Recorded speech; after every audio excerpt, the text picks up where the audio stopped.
Is there a scripture that you're familiar with that you could bring out Hmm. that says that the language of God will have an interpreter? The language of God will have Yeah, an, the like, tongue language of God requires an interpreter. meaning assuming that the unknown language is an angelic language. Yes, talking about No, the no, tongue.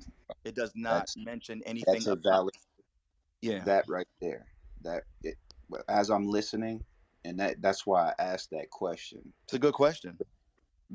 And here's why though, and I think you know the obvious in the question Hmm. is that, but when you read scripture such as it says in First Corinthians 14:27, which you've already brought up, and I've heard other people bring up, if Hmm. any man speak in an unknown tongue, Hmm. let it be two, or at the most by three, Hmm.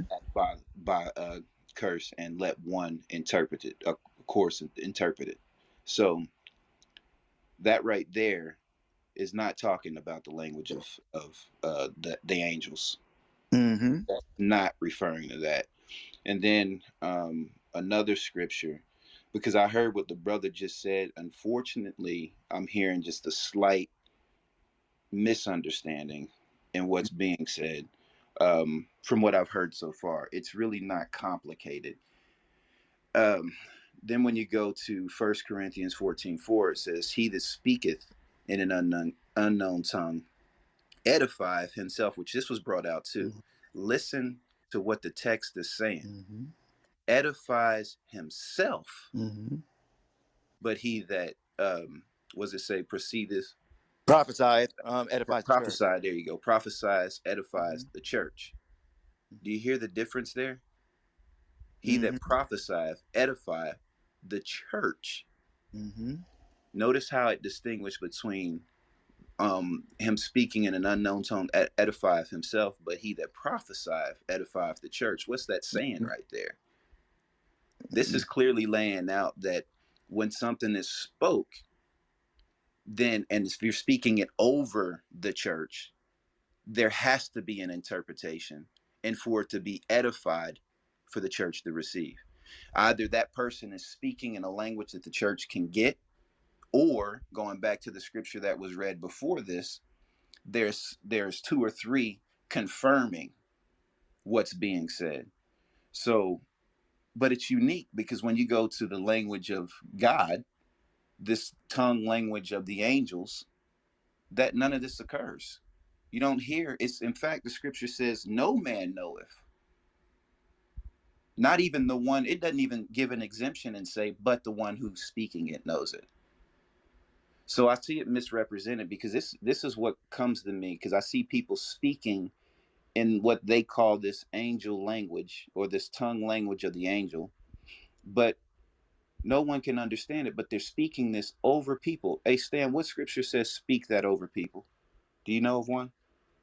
To speak the tongues over people. No, no. To speak the language, the tongue language of the angels. Over, no, no, it was only mentioned once in the in the whole Bible, which is Does First it? Corinthians 13:1. Has that it didn't even go through. It didn't even get that deep. So it's not in there, is what you're saying? It's not there. No. Okay. All right, folks. As you're listening, I hope you're catching this. People, and then you want to get deeper or simple. When you look at the 12 disciples, when they spoke in the tongue language, as what was already brought forth, pay attention, folks. It's not something you can't get. The tongue language of men, we know this. It's not something that you're not supposed to, somebody speaking over you whatever they're saying, and nobody can understand it, but then someone comes along, because we see this exercise a lot. I was raised in the church that did this, right? They would speak in this unknown language. Matter of fact, it was not a what we would say is a language of men, because no one really knew. But yet you would have someone who opposes or comes in and positions themselves to be interpreting the language of God when that's not even biblical. It says no man knoweth. When it says no man, that means no man. But then somebody would say, but the Spirit revealed it to me. Hey, Stan, is there a scripture that says that the Spirit reveals to you that tongue language of the angels? Nope. You see the problem here, y'all? It's called boasting. And I hate to say it like that. People boast because they assume. They assume that this tongue language for that you that and I'm not saying that it's not real or nothing like that. Don't get it twisted. But I can't think of a time when Jesus showed us that he spoke in a tongue language and a heavenly language above people that they couldn't get it. Jesus came to be received, not to speak over people's heads so that they couldn't receive him. You see, and I noticed this a few years back. I'm like, how do these people, and I questioned myself on this. I said, how do these people know the language of God and can interpret the language of God when the scripture says no man know it? It's flawed. It's a fallacy. It's a stunt.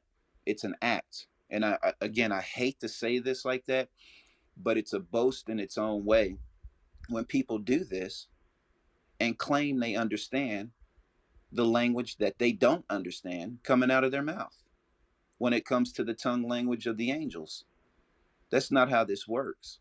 So it's sad to see that, and I know some people aren't going to see eye to eye with that. But you show until you can show me scripture that says that man understandeth, and even show me a scripture that says the Spirit gives you the understanding of the godly language of of the angel tongue, then I see boasting often and all the time. It does nobody any good for me to go, and I don't take this the wrong way.